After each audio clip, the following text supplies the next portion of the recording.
Purihin ang Panginoon. Nakikita ko yung mga kabats ko. Hello, good morning po sa bawat isa. Amen. So nakakatuwa, no? Sa haba ng panahon, tayo pa rin naglilingkod sa Diyos. Amen. Sabi mo sa katabi mo, masaya ako. Ikaw ang katabi ko.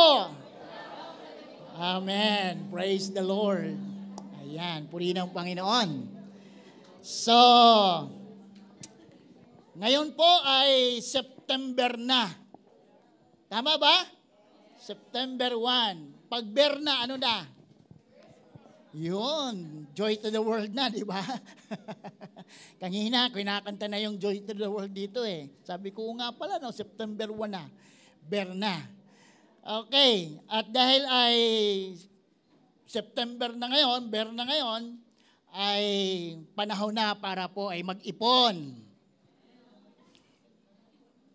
Bakit? Alam mo na. Di ba? Panahon na mag-ipon para palapit ang Pasko ay merong madudukot. Tama? Ayan. At nagkataon naman, ang ating pag-aaralan ngayon ay patungkol sa sowing and reaping. Okay? Ang tempo natin, tema, ngayong buwang ito ay pagtanim at pag-ani. Okay, sabi mo sa katabi mo, handa ka na bang magtanim? Ayan. Alam mo, minsan, pag pinag-usapan ng pagtanim, ang nasa isip kagad ng bawat isa sa atin ay pera na naman. Di ba? O pagbibigay na naman. Okay? But this time, ibahin natin. Okay? Ibahin natin. Sabi ng Bible, in Ecclesiastes, o mga ngaral, chapter 3, verse 1, there is a time for everything. Sabi natin, everything. And a season for every activity under the heaven. Ayan. Ang lahat sa mundong ito ay may kanya-kanyang panahon. May kanya-kanyang oras. Amen. So, pwedeng summer, winter, or fall, spring. Di ba? Sa atin, kanta yun, di ba? O kaya, tag-init, taglamig, taglagas, tagsibol. A time for everything. May panahon sa lahat ng bagay. Amen. Sabi nga sa verse 2, ang panahon ng pagsilang at panahon ng pagkamatay, ang panahon ng pagtatanim at panahon ng pagbunot ng tanim. So, there is a time for everything. Amen ba? Alam natin yon na laging may panahon sa lahat ng bagay. But this time, ang panahon natin ay magtanim ng magtanim. Dahil ang pagtanim ay hindi biro.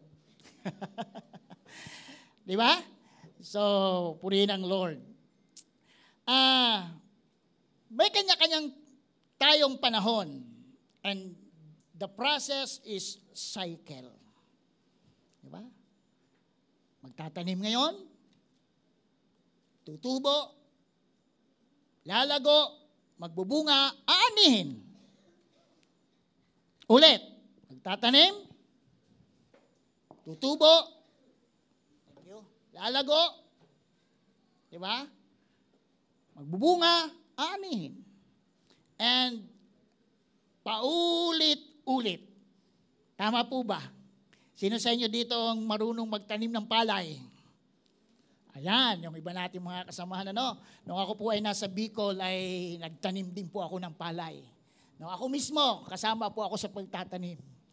Okay, at hinihintay ang 3 o 4 na buwan para ito ay mamunga at aanihin na. Pagkatapos noon, sisimula na naman na magtanim na naman paulit-ulit. At sa buhay natin, bilang mga mananampalataya, may mga season sa buhay natin na nakikita natin na ito pala ay dapat daanan ng bawat isa. No? So sabihin mo sa katabi mo, may panahon ka rin. Amen? May panahon ka. Hintayin mo ang tamang panahon ni Lord. Amen? Huwag kang magmadali. Dahil sabi natin, ang nagmamadali, nagkakamali. Alam mo naman pala yun eh. Di ba? Hintayin natin ang tamang panahon. So sa buhay spiritual natin, may 4 akong gustong makita. No, a season of growing. Number 1 is a season of growing. Ito yung panahon na ikaw at ako ay lumalago. Amen. At habang ikaw ay lumalago, hindi pwedeng walang pagbabago sa buhay mo. May pagbabago. Di ba? Kaya minsan mapapansin natin, bakit siya nagbago? Dati, ganito lang siya. Dati, ganyan siya. Nung nag-asawa na, iba ng ugali. Di na sumasama sa amin. Nagbago na yan. Amen? You cannot control the person kasi may panahon yan para magbago. At ang kanyang pagbago ay growing, lumalago. Hindi pwede na ang isang buto, itinanim mo, lilipas ang mga panahon, buto pa rin. Magbabago yan. Lalabas yung ugat. Amen. Tingnan mo yung katabi mo. May spiritual growth na ba yan? Ilang taon na yan nakatanim sa templo ng Diyos? May pagbabago na ba? Hello? Amen. Kailangan may pagbabago sa buhay natin. Hindi pwedeng umabot ka ng 5 taon nagsisimba, wala ka pa rin pagbabago. Baka tinanim mo yung buto ng salita ng Diyos, hinati-hati mo. Diba? Chinap-chap mo ba naman yung buto ng mangga? Diba? Isang buong mangga, hinati mo, pinagtatlo mo, tapos itinanim mo, mabubuhay? And sometimes sa buhay natin, we chop the word of God. Ito lang ang i-apply ko sa buhay ko. Ito, wag muna. That's why, ang tagal mo na, hindi ka pa rin nagbabago. Tutuloy ko pa ba to? Amen. Pangalawa, the season of pruning. Pruning. Ito yung pagtanggal ng Lord ng mga bagay na pangit sa buhay natin. John 15, di ba? Sabi ni Lord, ako ang puno ng ubas. At aking tinatanggalan ng mga sangang hindi namumunga. Inaayos ni Lord ang buhay natin. And there is a season for us that God is purification, purifying us. Amen. Dinadaan ka sa Lord sa mga problema, dinadaan ka na Lord sa mga pagsubok. And sometimes sabi mo, ayoko na. But there is a season for everything. Amen. Ang nagtatanim, hindi laging masaya. Iyakan pa nga yan eh. Kasi masakit, mahirap ang magtanim. And there is a season for purification sa buhay natin. Tingnan mo yung katabi mo. Nagpaayos ka na ba kay Lord? Nagpapaayos kay Lord. Amen. Kailangan natin dumaan sa mga bagay na ito. No? A season of growing, a season of pruning, and the third, the season of wilderness. Di ba? The season of wilderness na yung dry na, na kahit para bang nagpipray ka, Lord, nasaan ka? Silent si Lord. Sino nakakaranas ng ganon? Nagpipray ka naman, nagdi-devotion ka naman, nagwiwin ka naman. Pero Lord, nasan ka? Sa panahon na kailangan kita, yun. Di ba? Ito yung mga time na dramatic ang ating buhay. Di ba? Ayoko na, pagod na ako. Sabi ni Elijah, gusto ko nang mamatay. Di ba? Ayoko nang umattend. Pagod na ako. Because we are in the season of wilderness. Pakiramdam mo, ikaw na lang, wala kang kasama. Nag-iisa ka sa buhay because you are in the wilderness. Kahit anong pray mo, walang sagot ang Diyos. Amen.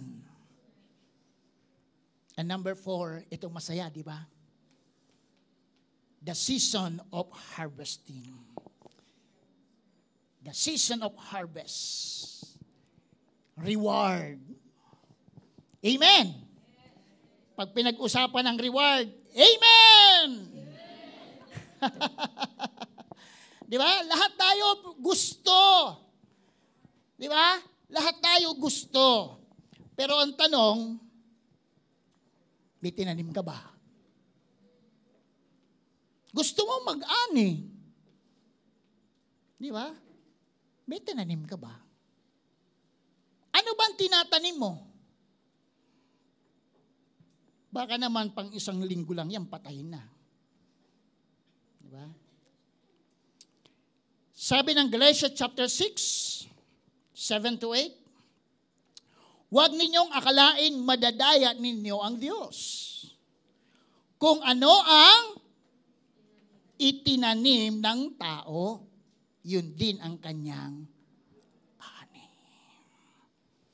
Ang sumusunod sa nasa ng kanyang laman ay mag-aani ng kapahamakan. Ngunit ang sumusunod naman sa Espiritu ay mag-aani ng buhay na walang hanggan. Amen. Kapatid, bakit ka nandito? What is the reason? Ba't ka nagba-Bible study? Ba't ka nagdi-devotion? Ba't ka nagpipray? What is the final reason? Bakit ka nagpapatuloy buhay Kristiyano sa kabila ng ang hirap maging Kristiyano? Bakit ka nagpapatuloy? The reason is, gusto mo ng buhay na walang hanggan. Amen? Na ang bigay ng Diyos na buhay na walang hanggan sa atin ay hindi mawala sa atin. Iniingatan natin yon habang tayo ay nabubuhay. Amen. Yun ang mahalaga. Pero sabi ni Lord, hindi mo ako madadaya. Kung ano ang itinanim mo, yun ang aanihin mo. How you plan to preserve your eternal life.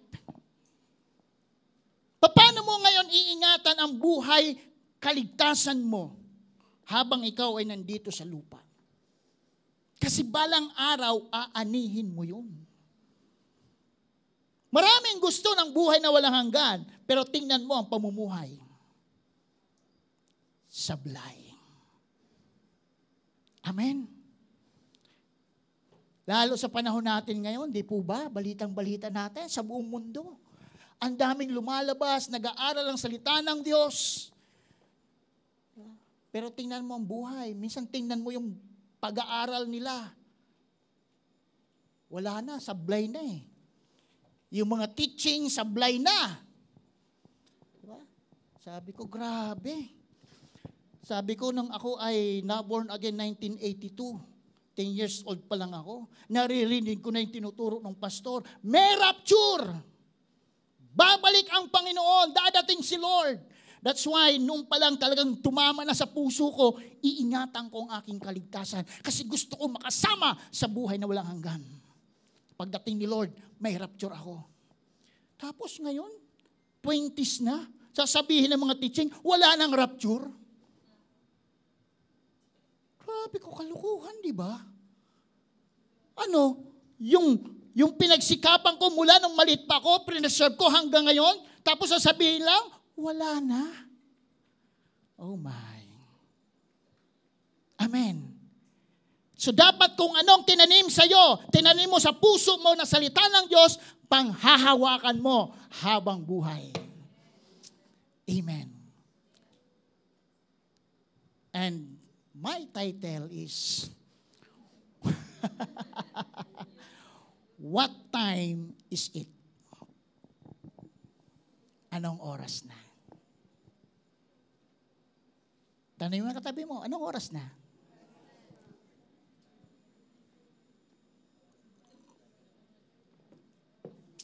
Amen? Anong oras na? Marahil, ang iba sa atin, bago pa lang, nakaisang taon na,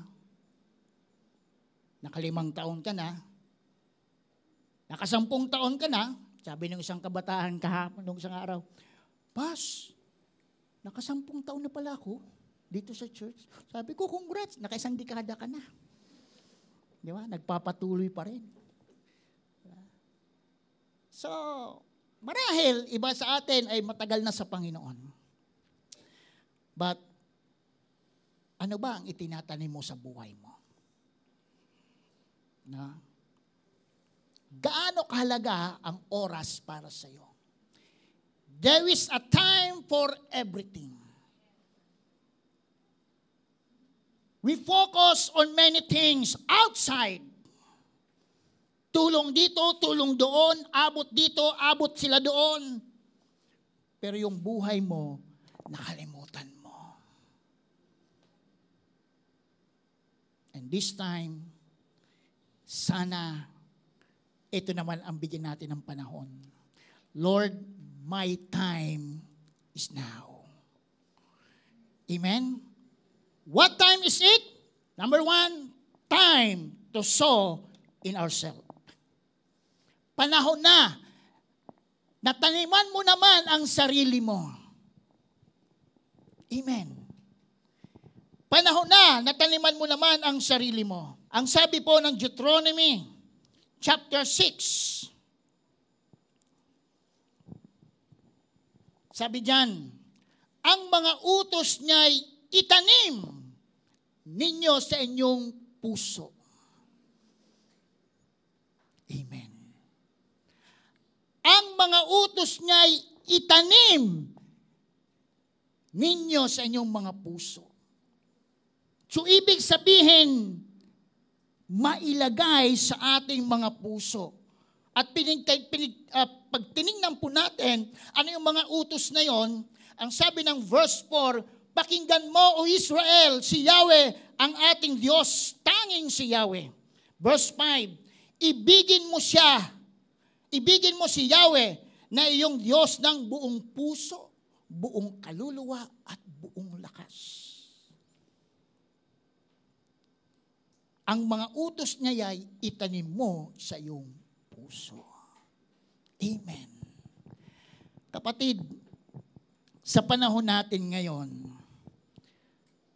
maraming mananampalataya, pero hindi na naitatanim ang salita ng Diyos sa kanilang mga puso.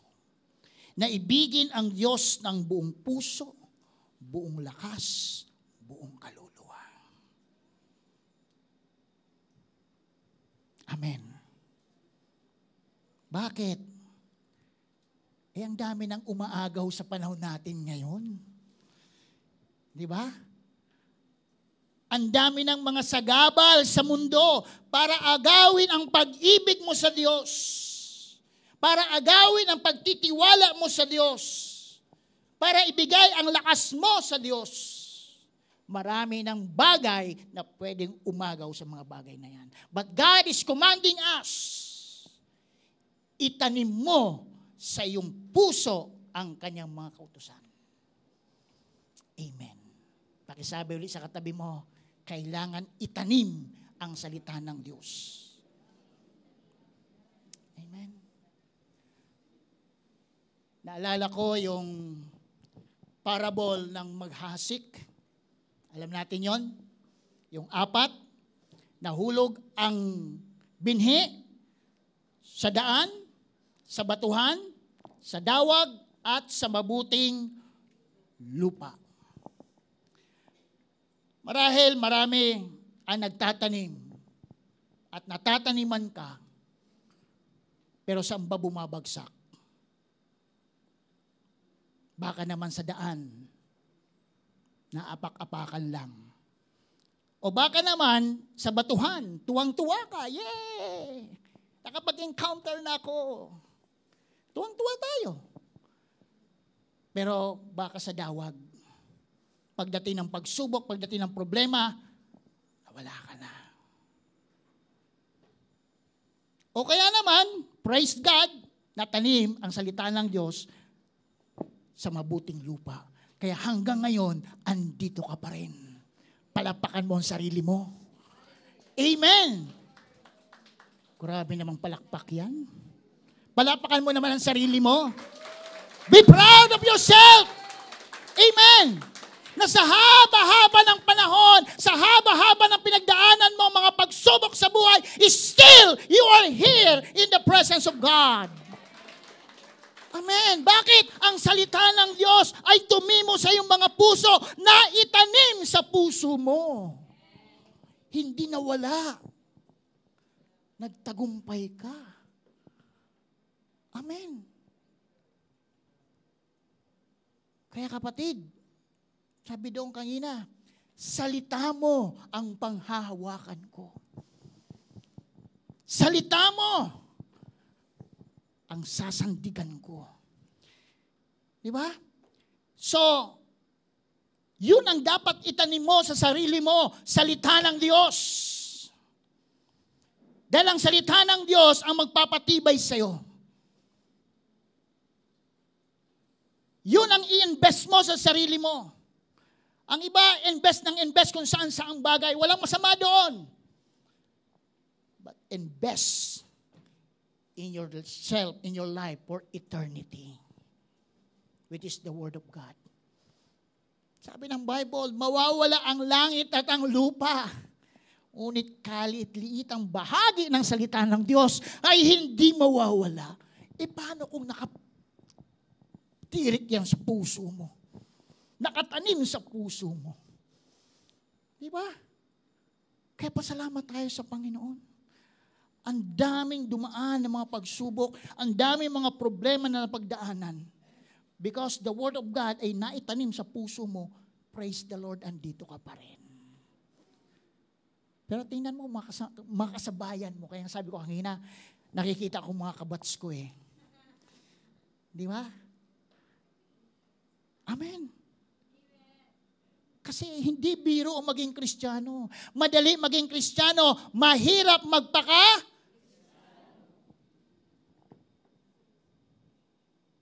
Kaya bigyan mo ng atensyon ang buhay mo. Amen? So anong dapat mong itanim sa buhay mo? 1 Timothy chapter 6.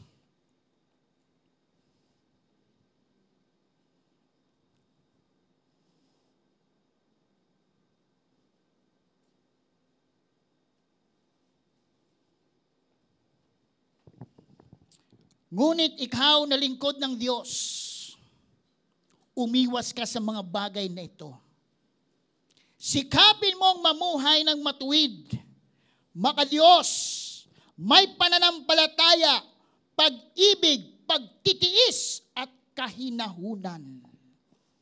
Ipaglaban mo ng puspusan ang pananampalataya. Panghawakan mong mabuti ang buhay na walang hanggan dahil dyan ka tinawag ng Diyos nang ipahayag mo sa harap ng maraming saksi ang iyong pananalig kay Kristo. Amen. Diba? Yun ang dapat itanim mo sa iyong buhay. Sikapin mong mamuhay ng matuwid. Grabe.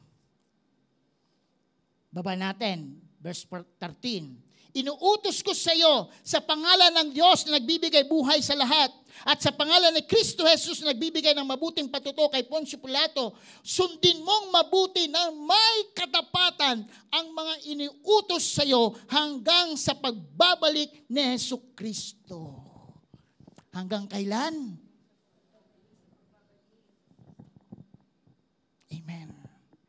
Hanggang sa panahon naaani na si Lord at kasama ka sa aanihin niya. Amen. Hindi lang puro tanim. Dapat ang nagtatanim may pangarap, one day, aani ako. Amen. Hindi ka lang puro share ng Word of God. Dapat may panahon, aani din ako. Makakasama ko rin ang pamilya ko sa church. Ang boyfriend ko, makakasama ko rin sa church. Ang ka-workmate ko, makakasama ko din sa church. Amen. Hindi pwede puro ka lang Word of God. Amen. So kailangan, the time is now na maglaan ka ng oras para sa sarili mo. Make it intentional. Amen. Seryosuhin mo na, kapatid. Diba? Seryosuhin mo na. Ngayon, minsan dumadating sa buhay natin, natitisod tayo sa kapwa nating Kristiyano. Kasi isip natin, di ba ang tagal-tagal niya na, bakit ganyan siya? Tama ba? Marami tayong nakikitang kapulaan sa kapwa natin. Ikaw, wala ka bang kapulaan? Wala ka bang kahinaan? Perfect ka ba? Ay, praise the Lord kung perfect ka na. Sinong perfect dito? Ngayon mismo, ipapanalangin ko na kunin ka na ni Lord. Amen? Kasi baka bukas magkamali ka pa, mapunta ka pa sa kapahamakan. Ngayon, at least perfect ka, kunin ka na ni Lord. Amen? Meron ba? Ayan. So, ano ba yung dapat nating makita sa ating kapwa? Na itinatanim natin sa kanila, itinatanim natin sa sarili natin. Ano dapat ang makita sa akin? Yes, tinaniman ako ng salita ng Diyos. Mula noon hanggang ngayon, nakikinig ako, ang daming tinatanim ng salita ng Diyos, ng aking pastor, ng aking leader.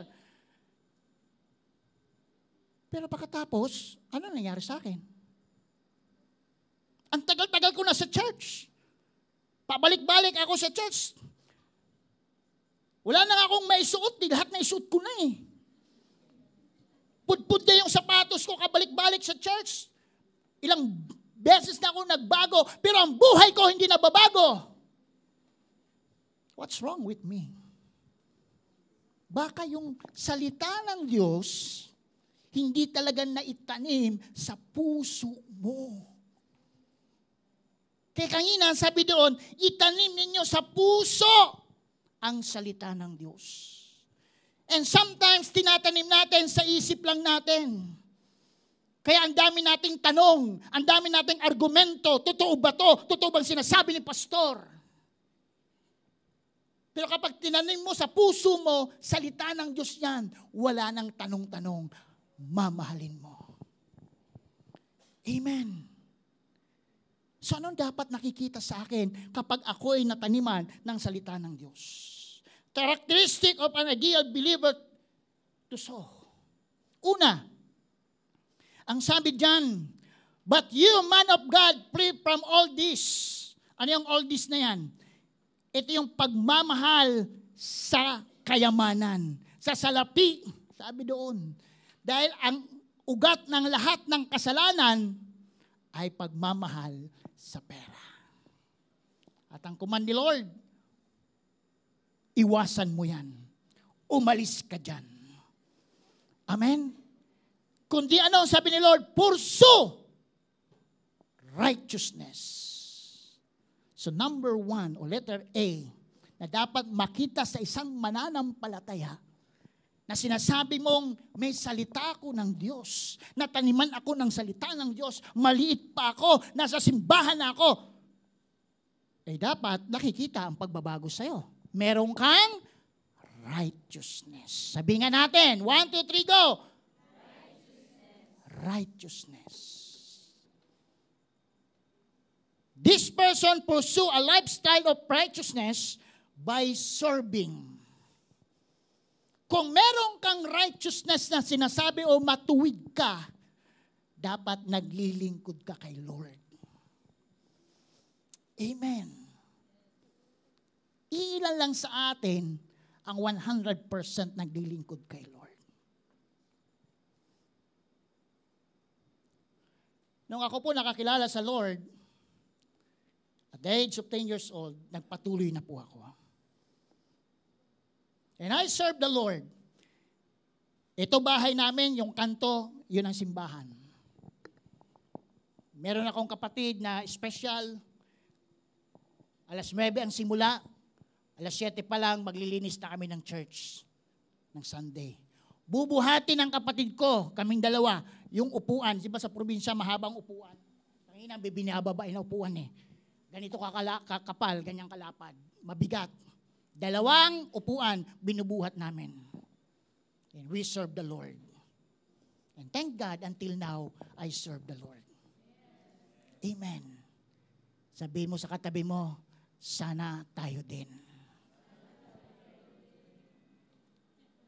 Kahit maputi na ang buhok ko.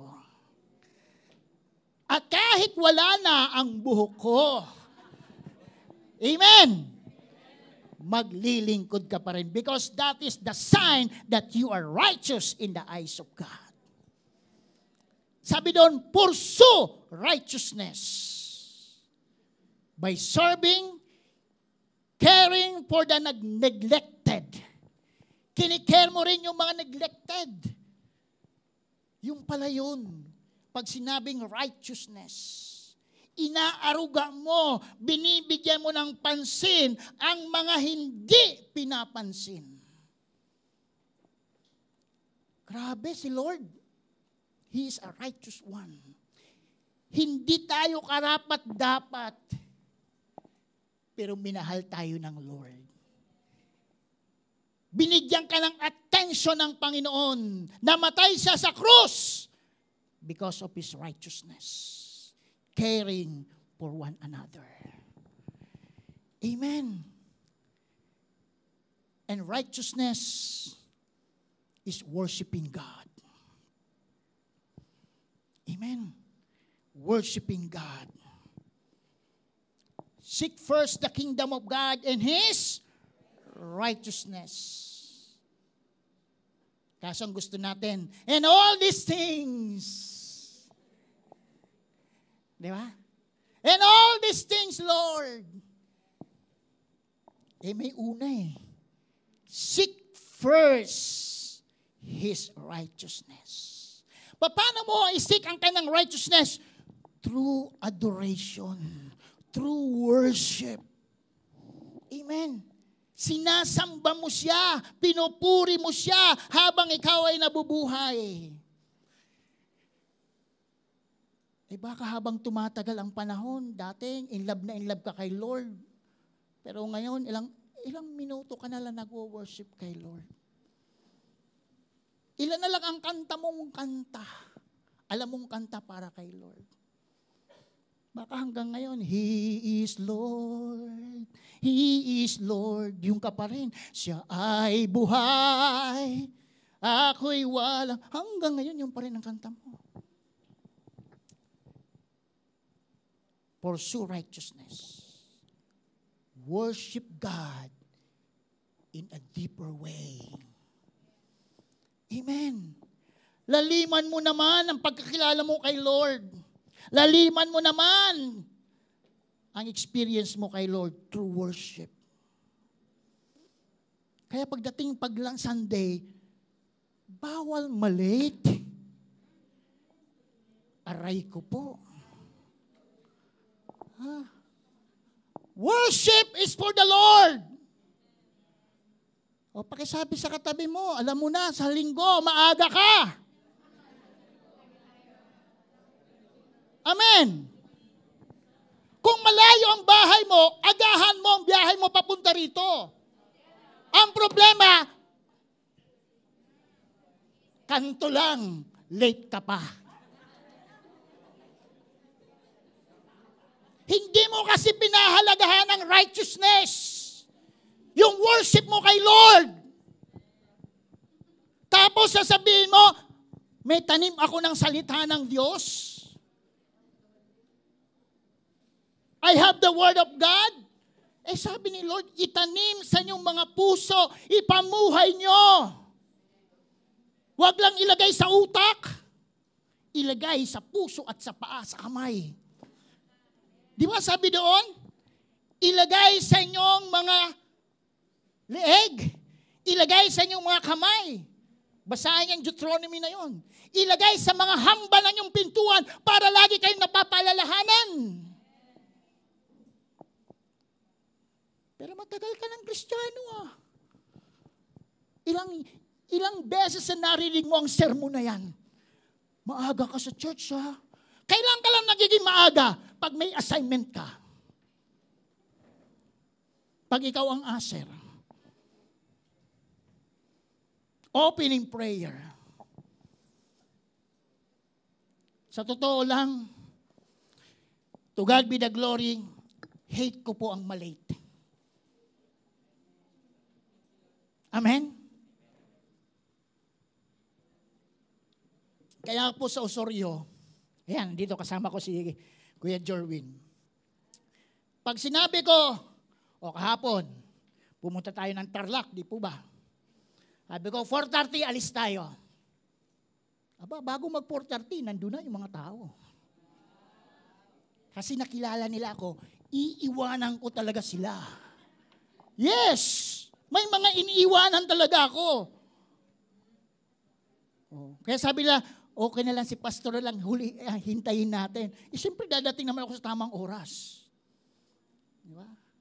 Because I pursue righteousness. Kumusta ka? Kumusta ang righteousness sa buhay mo? Sa bahay mo? Sa trabaho mo? Sa school? Sa church? Kailangan natin to preserve your eternal life. Hindi naman natin kaya ang righteousness with your own. Amen? It's only by the grace of God. Hindi self-righteousness ang pinag-uusapan natin, kundi righteousness ni Lord. Kasi kapag ikaw nasa piling ng Panginoon, yung righteousness ni Lord magta-transform sa iyo at kaya mo nang gawin ang mga bagay na yan. Minsan sabi natin, memory verse pa natin, favorite verse pa natin, I can do all things through Christ who strengthens me. Diba? Pagpunta lang sa church, di ka makarating. Tapos sasabihin mo, I can do all things. Sa pagbibigay lang kay Lord, sasabihin mo, I can do all things, wala kang naibibigay. Hello? Sana pag uwi ko, may nagmamahal pa sa akin. Amen! Minsanan lang naman ako pumunta dito, Pastora, no? And I love the people of God. Lagi kong sinasabi sa atin, sa Osorio, walang ibang magsasabi sa inyo kundi ako, pastor nyo. Nandito kami para ituwid ang mga buhay natin. Amen. Tuloy pa ba natin?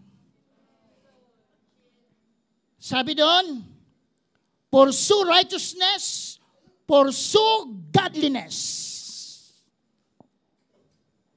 Godliness. Hanggang anong oras pala ako dito? This person has reverence for God and has the desire to honor, to please, and to reflect God in everything. That is godliness. Nasanay tayo sa school nang sabi, cleanliness next to, ayun, kaya ang room in ang room. Wala naglilinis. Kasi, inuna ang cleanliness kaysa godliness. Baliktarin mo. Godliness. Unahin mo. Susunod ang cleanliness. Pag maayos ang buhay mo kay Lord, magiging masipag ka maglinis ng mga bagay madumi sa paligid mo. Amen? Ilan na ba ang nalinis mo? Minsan, ito uli, may word of God ka na itanim sa puso mo, dinideclare mo. Pero tingnan mo ang buhay natin. Namumuhay ba talaga tayo sa godliness? Sa kabanalan? Ilan mga mananampalataya ngayon na wala na yung tinatawag na godliness kasi wala na yung word na reverential fear to God.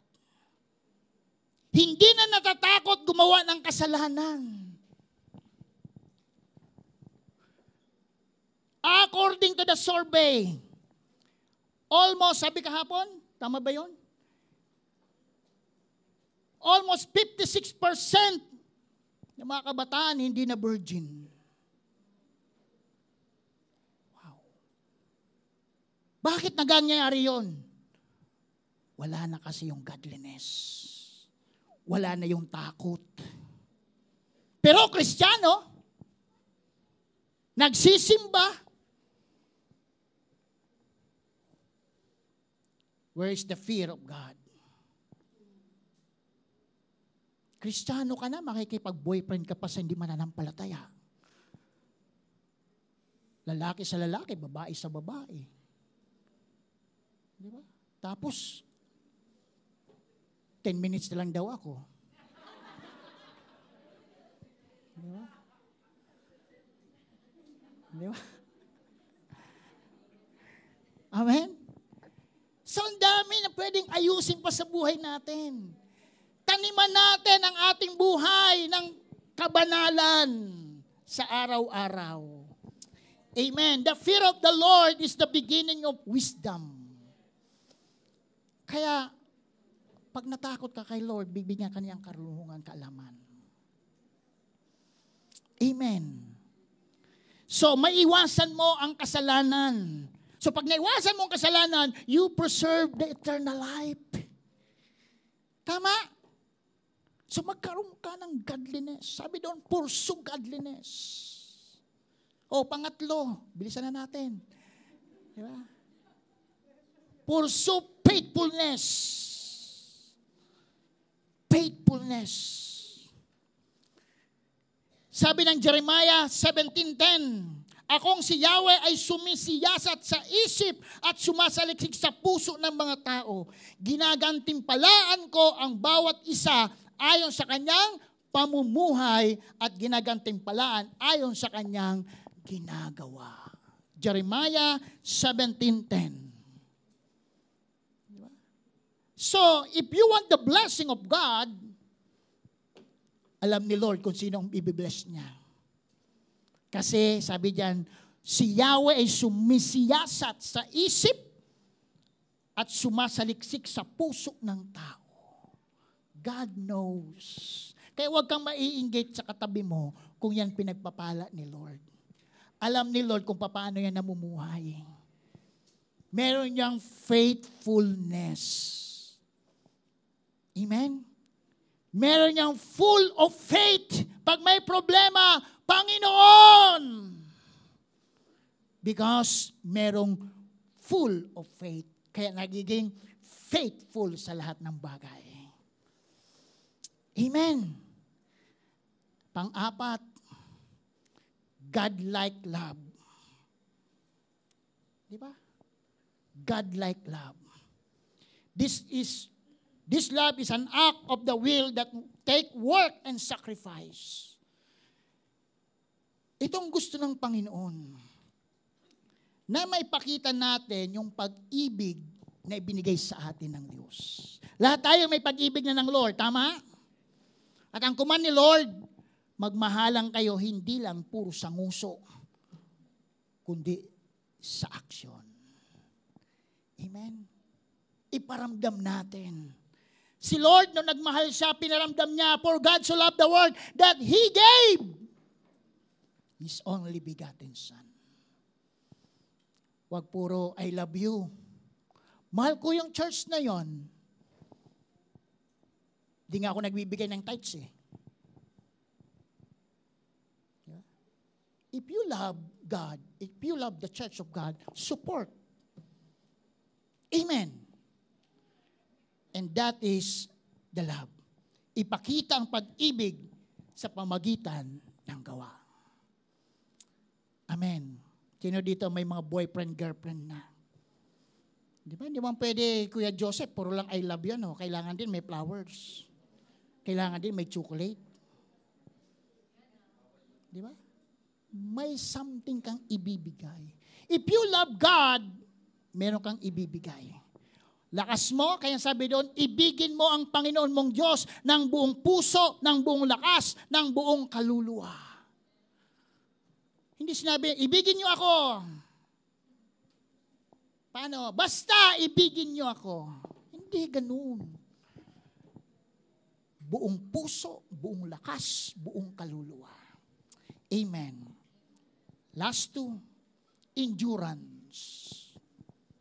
Katatagan. Our natural response to trials is to quit. Tama? Pag may pagsubok, ayoko na. Normal pala yun. But the grace of God, nagbibigay sa atin ng endurance. And give up, but being enduring gracious fruit in lives. Yung tumatatag, yung tumatagal, yung ang namumunga. Tama ba? Yung mga pananim na tinanim mo, dinaanan ng mga lakas na hangin, mga pagsubok, ulan-init na natili, pagdating ng panahon, yun ang mamumunga. Kasi nakaranas ng endurance. Kaya yung katabi mo, ang tagal nandito sa church. May tamang panahon dyan. Mamumunga yan ng siksik, liglig at aapaw. Amen? May panahon ang lahat. Huwag mong magmadiliin. And last, gentleness. It is our response to difficult people. Paano ba nating pakisamahan yung mahihirap na tao? Doon nasusubok ang gentleness mo. Amen! Yung cell member mo, ang kulit-kulit. Naalala ko, dumalaw sa akin ito si Ate Jenny. Sabi ko, naalala mo ba nang nandito ka sa Osorio? Pupunta kami, hinahanap ka namin, wala ka. Andun sa kapitbahay, sa letrang B. Diba? But thank God, gentleness. Paano mo pakisamahan ng mga ganong uring tao until finally, nawin mo sila sa Panginoon. Amen. Huwag kang mapagod, gumawa ng mabuti sa iyong kapwa, especially sa pamilya mo. Sa tatay mo, sa nanay mong maingay sa umaga. Gentleness. Yan dapat nating ipakita. Amen. Nung si Jesus Christ nililibak, sabi doon, ni gaputok na salita, wala kang marinig. Tikom lang si Lord. Gentleness. Pinakasamahan niya ng maayos ang mga tao na lumilibak sa Kanya. Ikaw, ilan na nagpe-persecute sa atin, pinapatulan mo pa. Ilan ang mga mananampalataya ang hilig pumatol sa Facebook? Hindi naman para sa kanya. Di ba? Gentleness. Sana maitanim ito sa puso natin. Ito ang itanim mo sa panahon natin ngayon. sa iyong buhay. Amen. Kasi pag ito naitanim mo ito sa buhay mo, susunod na lang ang ibang bagay. Magiging generous ka na. Magiging lovable ka na dahil ito nailagay na sa puso mo. And what next? It is a time to harvest. Amen? What time is it? Pangalauna, time to sow in ourselves. Pangalawa, time to reap the harvest. Aani at aani ka rin. Diba? Sabi ko nga kanina, may panahon ang lahat ng bagay. Huwag ka lang susuko. Ilan sa atin ang matagal na dito, pero hindi mo pa nakakasama ang mahal mo sa buhay. Pabalik-balik ka dito, anak mo di mo makasama. Asawa mo di mo makasama. Kapitbahay mo di mo makasama. Bakit? Ano ba ang naitanim mo sa buhay mo? Meron ka bang righteousness? Meron ka bang faithfulness? Gentleness? Endurance? Baka hindi nakikita kaya wala kang maani. But this time, simulan mong magtanim. Amen? Those who sow in tears will reap with joy. Amen? Yes, umiiyak ka. Pero darating ang oras, aani at aani ka. Last Sunday, nandun si Ate Alma, sa Osorio, kasama si Pastor Vidal, doon sila. At nakita ni Ate Alma, sabi ko, Ate Alma, naalala mo, nung nagtatanim tayo dito? Sabi ko, inaayos ko yung pawid sa taas. Kinakabit ko yung pawid, ikaw nasa baba. Umiiyak kami, wala kami pagkain noon. Nakatiri ka ng araw. Pero sabi ko, to God be the glory. Ngayon, Ate Alma, naka-aircon na tayo. Nagtatanim ka noon, pero aani ka rin. Amen. Pero sabi ni Lord, sabi mo, 4 na buwan pa bago ang anihan. September, October, November, December. Uy, may regalo na. Diba? Sabi ni Lord, 4 na buwan pa, sabi ng John chapter 4. But sabi ni Lord, but look, tingnan mo. I tell you, open your eyes and look at the field. They are ripe for harvest. Masdan ninyo ang mga bukid, hinog na ang trigo at handa ng anihin. Amen. Ang dami ng aanihin. Amen. Sino mag-aani? Ha? Yung merong tanim ng righteousness, ng faithfulness, ng gentleness, yun ang aani. Amen. Kaya kapatid, Isaiah 1:19, if you are willing and obedient, you will eat the good things of the land. Amen. Kapag tayo ay sumusunod kay Lord, di ba, merong willingness, dadating ang oras, aani at kakain ka ng mga tinanim mo. Amen. Kaya huwag kang magsawa sa pagtatanim.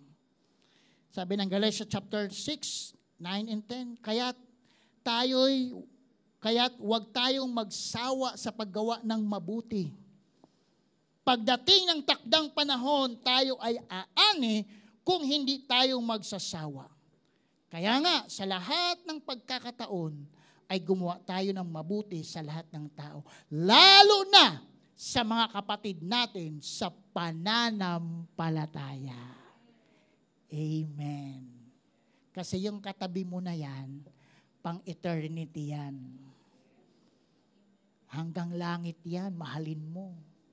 Baka yung pangkapit bahay mo sa langit, sige ka.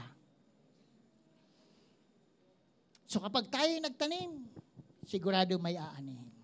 Ang tanong, ano ba ang itinatanim mo sa iyong buhay? Sa haba ng panahon, ilang dekada ka na sa church, paano mo tinataniman ang puso mo ng salita ng Diyos? Kung marami kang alam na salita ng Diyos, dapat mas lalong nakikita sa buhay mo ang bunga. The fruit of the Holy Spirit ay nakikita sa iyo. Habang tumatagal ka, pabait ka ng pabait, pabuti ng pabuti. Di ba sa kanta natin, ano yon? Pabuti ng pabuti, pasaya ng pasaya, paangat ng paangat ang buhay ko. Diba? Hindi yung patagal ka ng patagal, pabaon ka ng pabaon sa utang. Pahirap ka ng pahirap. Diba? Bakit? Anong tinanim mo sa buhay mo? Conclusion, our life right now is the cause of what we sown in the past. And our tomorrow will be the result of what we sow today. Amen. Kung ano ka ngayon, dahil yan ang itinanim mo noon sa buhay mo. Hindi ka faithful sa giving, hindi ka faithful sa devotion, hindi ka faithful sa prayer, hindi ka faithful sa pag-attend ng mga gawain. Noon, ano nangyari sa'yo? Kunting pagsubok, bagsak. But you can start today. Lord, muli ako magtatanim sa sarili ko. Aayusin ko na ang buhay ko because I want the eternal glory to be with you. Amen? Tayong lahat ay tumayo.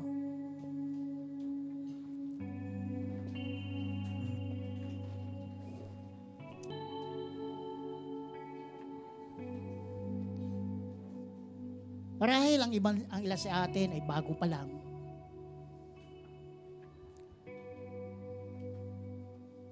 Katulad ni Kaure Rodriguez.